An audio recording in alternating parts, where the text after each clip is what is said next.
সুপ্রভাত, প্রভাতের আলোয় আপনাদের স্বাগত। স্টুডিওতে আমি রয়েছি এশা। আজকের দিনটি আমরা শুরু করি কিছু ভক্তিমূলক আলোচনার মাধ্যমে। চলুন দেখে নিই আধ্যাত্মিক আলো। জয় মা মনসা। আমরা সমাজে নানা দেবদেবীর পুজো করে থাকি। সে অনেক দেবদেবীর মধ্যে একজন বিশেষ দেবী হলো মা মনসা।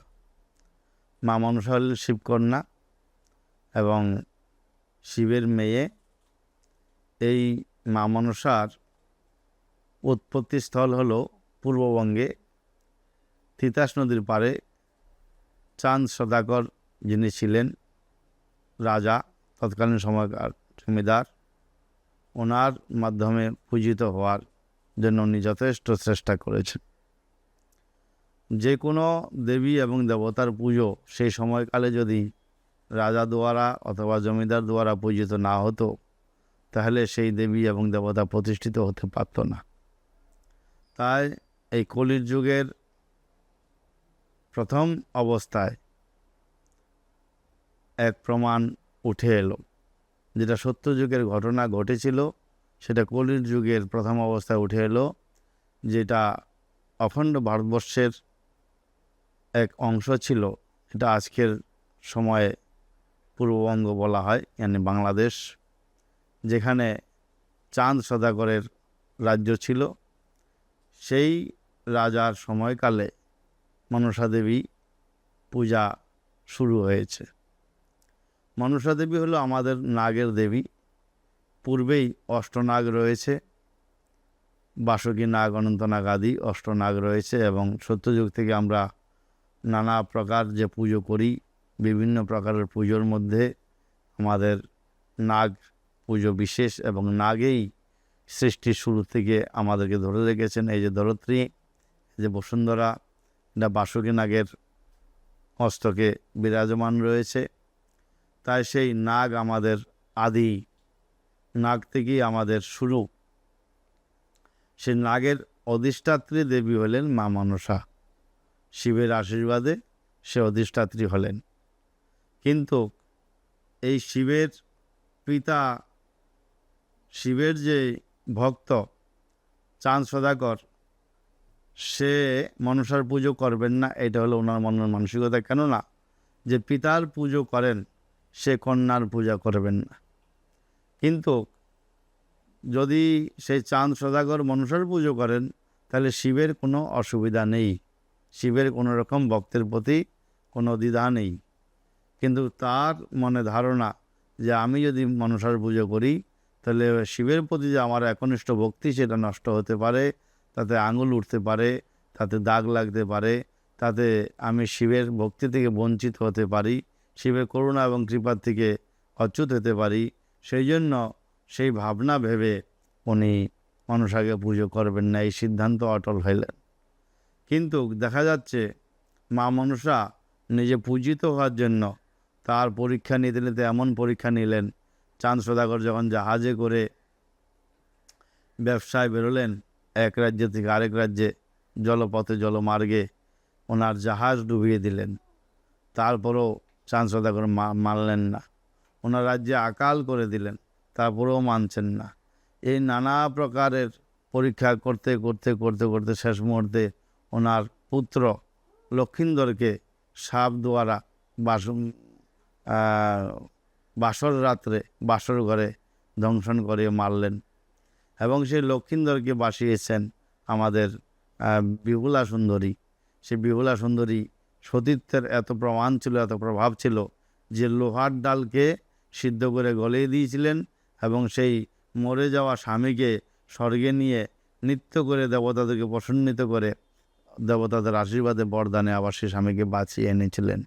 তার জন্য আমাদের জীবনে স্বামী ভক্তি, মানে শিব ভক্তির সমান, আর নারীর জীবনে সৎ এবং সতীত্ব হওয়ার অতি প্রয়োজন। আর এক ভক্ত চাইলে যে সব পারে, সেইটাও আমরা এই চাঁদ সদাগরের মাধ্যম দিয়েই দেখতে পাচ্ছি, যে ভগবানের ভক্তির জন্য সর্বস্ব নচাবর করে দিচ্ছে, সর্বস্ব ত্যাগ করে দিচ্ছে, সর্বহারা হয়ে যাচ্ছে, তাও তার সিদ্ধান্তে অটল। সে নিজের মৃত্যু পর্যন্ত বরণ করে নিচ্ছে, জমিদারি, রাজত্ব, ব্যবসা, জাহাজ ডুবে যাওয়া, ছেলে মরে যাওয়া, নানা প্রকারের এই কঠিনাই পার করতে গিয়েও উনি ভগবানকে ভুলতে চাননি, ভগবান শিবের ভক্তি থেকে বঞ্চিত হতে চাননি, যে শিবের কৃপায় ওনার সব কিছু সম্পূর্ণ হবে, এই মনোভাব রেখেই উনি এই কঠোর সিদ্ধান্তে অটল ছিলেন। এটা হলো ভক্তের ভক্তি। একইভাবে আবার এখানে দেখাচ্ছে মা মনসা পূজিত হওয়ার জন্য যে তার যে মনে ঠান করেছেন, তিনি ওনার ভাবনা দ্বারা যে তোমাকে পুজো করতেই হবে, তুমি পুজো না করে বাঁচতে পারবে না, তার জন্য আমি তোমাকে জটিল থেকে জটিল, কঠিন থেকে কঠিন তোমাকে পরীক্ষা করব, যে পরীক্ষায় তুমি উত্তীর্ণ হতে পারবে না। এই প্রকার মনসার পরীক্ষায় চাঁদ সওদাগর বারংবার হেনস্থা হয়েছেন এবং বারংবার মনসাও এর ভক্তির কাছে বারংবার অপদস্থ হয়েছেন। কিন্তু দেখা গেল একটা সময় আসলো, এই ভক্ত আর ভগবানের এই আরাধ্য জমিদার আর আরাধ্যর যেই ভক্তির যে লড়াই, সেখানে যে মা মনসা এসে নিজের যে প্রতিষ্ঠিত হওয়ার, পূজিত হওয়ার যে একটা সামাজিকতা, কেননা যতক্ষণ পর্যন্ত চাঁদ সওদাগর করবে না ততক্ষণ পর্যন্ত লোকেরা মা মনসার পুজো করবে না, মাকে মেনে নেবে না। যদি মা মনসা আদিকাল থেকে, সত্যযুগ থেকেই এই দেবী আমাদের মধ্যে বিরাজমান, মনের ইচ্ছা রূপে, মন আশা, মনে মনসা মানে মনের আশা, মনসা মনের যা ইচ্ছা আছে সেই ইচ্ছা রূপে আমাদের মনসা দেবী সত্যযুগ থেকে আমাদের মধ্যে যুক্ত আছেন। কিন্তু তার যে একটি রূপ পূজিত হবে, সেই মনসারূপী, সেই নানা প্রকার নানা অলঙ্কার নাগ দিয়ে এবং রাজহংস দ্বারা এনার বাহন, এইভাবে ওনার পূজিত হওয়ার যে রূপ, সে রূপটির জন্য উনি নাগকন্যা, নাগমাতা, নাগদেবী হিসাবে চাঁদ সওদাগর পুজো করবেন না। সেই পুজোর লড়াইতে, ভক্ত আর ভগবানের লড়াইতে শেষ পর্যন্ত শিবের আদেশে চাঁদ সওদাগর মেনে নিলেন। এবং তখনও শিব যখন বলেছেন, কেন শিব ওনার গুরুদেব ছিলেন, তো শিবের আদেশে যখন বললেন যে ঠিক আছে তুমি ওনার পুজো করো, কেননা ওনার পুজো না করলে পরে সে সমাজে প্রতিষ্ঠিত হতে পারবে না, তখন এই চাঁদ সওদাগর ওই বাঁ হাতে পুষ্প অর্পণ করে মা মনসাকে পুজো করলেন। কেননা আমরা আমাদের যে কোনো পুজো করি, যখন লক্ষ্মী পুজো করি সঙ্গে অলক্ষ্মী পুজো হয়, যখন ধর্মের পূজা করি তখন অধর্মেরও পুজো হয়, যখন জ্ঞানের পুজো করি তখন অজ্ঞানেরও পূজা হয়, যেমন পুণ্যের পূজা করি তখন পাপেরও পূজা হয়। তো পাপ আর পুণ্য এরা একে অপরের পরিপূরক, তো জ্ঞান অজ্ঞান একে অপরের পরিপূরক, ধর্ম অধর্ম একে অপরের পরিপূরক। সেই জন্য এই যখন অলক্ষ্মী আর লক্ষ্মী একে অপরের পরিপূরক, লক্ষ্মীর পুজো করলে অলক্ষ্মীকেও পুজো করতে হবে। তো ডান হাতে পুষ্প অর্পণ করে লক্ষ্মীর পুজো করা হয়, বাঁ হাতে পুষ্প অর্পণ করে অলক্ষ্মীর পুজো করা হয়। সেই জন্য উনি বললেন যে ঠিক আছে গুরুদেব, আমি আপনার আদেশ মেনে নিলাম, আপনার আদেশ আমার শিরোধার্য, কিন্তু আমি এই মনসার পুজো ডান হাতে পুষ্প অর্পণ করবো না, বাঁ হাতে পুষ্প দিয়েই করব। মনসা বললেন ঠিক আছে তাই হোক, তুমি তাই করো, তাতেই আমি সন্তুষ্ট। যখন থেকে এই চাঁদ সওদাগর পুজো করলেন, সেদিন থেকে মা প্রতিষ্ঠিত হলেন এবং যে জরা জগতের সমাজের সমস্ত ঘরে ঘরে গৃহে গিয়ে মায়ের পুজো হতে লাগলো, মা পূজিত হতে লাগলেন। বিশেষ করে এই শ্রাবণ মাসের যে সংক্রান্তি, এই সময়ে মায়ের সংক্রান্তির দিনে বিশেষ পুজো হয় এবং সাত্ত্বিক মতো পুজো হয় আর তামসিক মতো পুজো হয়। তো এই মায়ের পুজো 1 মাসব্যাপী নিরামিষ খাওয়া, মায়ের গুণগান যেই পুস্তকে বর্ধিত আছে সেটা হলো পদ্মপুরাণ।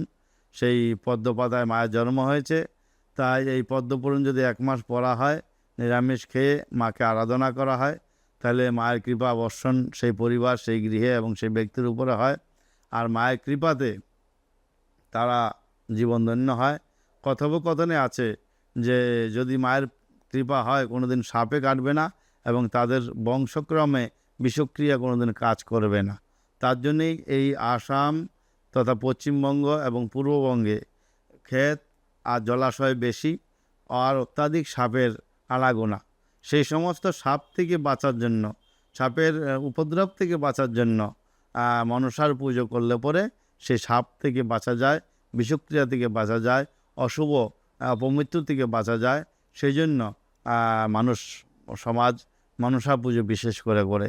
কোনো কারণবশত শাস্ত্রীয় নিয়ম অনুসারে, গুরু ও গোসাইদের নিয়ম অনুসারে, সমাজের পণ্ডিতবর্গ, ব্রাহ্মণবর্গ, জ্ঞানীবর্গদের নিয়ম অনুসারে যদি কারোর অসুবিধার কারণে কোনো ঔষধ অথবা শারীরিক অসুস্থতা অথবা অন্যান্য সামাজিক কোনো কমজোরির কারণে যদি শ্রাবণ মাসে সংক্রান্তিতে পুজো করা সম্ভব না হয়, তাহলে তাদের জন্য পরের যে সংক্রান্তিটা আছে সেই ভাদ্র মাসের সংক্রান্তিতে পুজো করার বিধান দিয়েছে।